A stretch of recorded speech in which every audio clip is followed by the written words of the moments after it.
welcome. My name is Josephine Baird. I am presenting on role-playing as yourself, designing a live-action role-playing game for trans self-expression, exploration, and embodiment. But I first want to welcome you to Euphoria. Euphoria is a nightclub that exists in its own pocket of reality. Of an evening, you might come across its entrance in a quiet side street. Maybe this time it manifests as a simple doorway, opening warmly yet subtly from a wall you feel sure was vacant just moments ago. As you walk inside, the real world slips off like an ill-fitting overcoat, unfastened and landing in a heap on the past threshold. Inside, you find a venue of sparkling delights and, above all, diversity of being. Within the bounds of Euphoria, you can explore, embody, and express, perhaps in ways you couldn't anywhere else.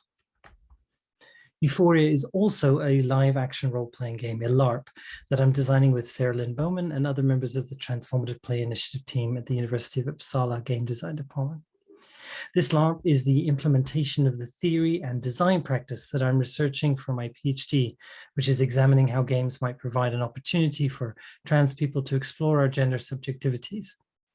It's also inspired by the spaces that we queer people often instinctively seek out or create to make safer space for gender exploration, expression, play, and performance. Euphoria's design is based on the principle that we're always playing a role at some point in our daily lives. The roles that we're allowed to play are governed by complex sets of intersecting rules. Goffman's work is often cited by those studying role-playing games as a way in which these social roles and rules can be understood, enacted, played with, and or altered through role-play. Queer theorists like Judith Butler argue that gender can be considered as a particularly restrictive set of intersecting behaviors that need to be similarly performed in everyday life. The cost of not performing these roles correctly according to society standards is potentially very high. And this means that it can be extremely challenging to express a gender subjectivity that's different to society norms. So what factors might make it easier to overcome such significant obstacles? Well, alibi can provide one avenue to performing a non-normative role. In both social role theory and role-playing game theory, alibi is often understood to provide the social cover sometimes needed to break conventions of roles and playing. The alibi that it's all part of a game allows the player to adopt a role they may not otherwise have access to. Moira Turkington notes how the alibi of a game might allow players to rehearse difference of identities and different ways of being. The suggestion here is that this rehearsal of a role might lead the player to incorporate some aspect thereof outside of the game itself. The term bleed refers to the transference of experience into or out of a game environment, and navigating bleed to navigate marginalized roles is termed emancipatory bleed. Theorists and designers like Kemper and Bowman and Hugas consider designing games intentionally for bleed as a way to promote the possibility for a transformative experience for the player in a game. One factor that might lead to the greater possibility of bleed is in the design of the roles that are offered to play. Characters written to deviate from reality so as to allow for alibi, but are similar enough to the player's own sense of self might especially encourage this kind of bleed. Playing such a thin character, if you will, might allow the player to experience positive aspects of bleed in having their subjectivity reflected back at them in the game in a way that's affirming and allowing for the possibility of greater identity validation. Such validation of subjectivity has been argued to be critical to the mental health and well-being of LGBTQ people. LARP, being an embodied experience, as opposed to video games or tabletop role-playing games, means that this reflection and validation also happens in an embodied way.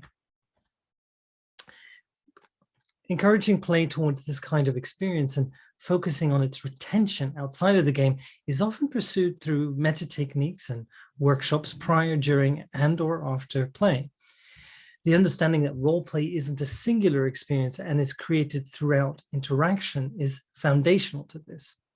Understanding that role play often involves the establishment of communities of players can be critical to the comprehension of and intentional design for transformative role play. In order to allow for this potential alibi, bleed, communities, embodied reflection, and validation, a space needs to be established that it can occur within. Bowman and Hugas argued that a carefully considered and intentionally designed container of roleplay can allow for these processes to function. Critically, a proper play container allows for safer practices within the game, and this in turn allows for the trust required for such potentially challenging roleplay. So, welcome back to Euphoria.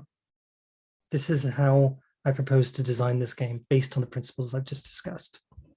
Before being shown the doors to Euphoria, participants meet to discuss what is to come. Workshops and integration exercises allow the players to learn how the rules of Euphoria both reference and deviate from the norm they're used to. They're encouraged to explore their gender and are assured through prior agreement that this is done with the understanding of common respect by all participants so as to create a safer and intentional container of play. In Euphoria, the container is in part the venue itself. The threshold functions as both literal and figurative entrance and exit to the game space. The container is also formed by the alibi that this is a game about a fictional venue which exists outside of normative time and space. The container is also the game rules and the principles upon which Euphoria is built, a respect for all beings who reside therein. Beings may have to adopt a normative role outside Euphoria to survive, but inside they're seen as and recognized as themselves. At the door, they're given the option to choose a new raiment for the evening, clothing, makeup, or other, to help them doff the role that the other world asks us to play and don the role of another self for the duration. The character formed, all others in Euphoria respect and reflect back that self. A photographer may offer to take photos of you if they wish, and that will be projected throughout the venue, perhaps with some shared words mixed in with others, so as to allow for the alibi of anonymity and to have yourself literally reflected and presented back. The event will feature chances to perform on stage or in the audience, or simply by yourself, to give the broadest opportunities for participants to express and explore. And then when the evening comes to a close, players are invited to take their new raiment home if they desire. This is a chance to take something back, to allow the experience of Euphoria to bleed a little into the real world. The player is also asked if they might like to leave something behind, an unwanted raiment from one person may be another path for someone else. Finally, there's another chance to meet outside of the game, to workshop, de-roll, and reflect in the moment, but also communities can be created for players to communicate with each other outside of the game environment. All of this is designed to acknowledge the co-creative nature of the role play and to allow for any desired bleed to continue. Thank you very much for listening. These are the references that I've made throughout the speech today. And if you'd like to be in touch, here are my contact details. Thank you very much.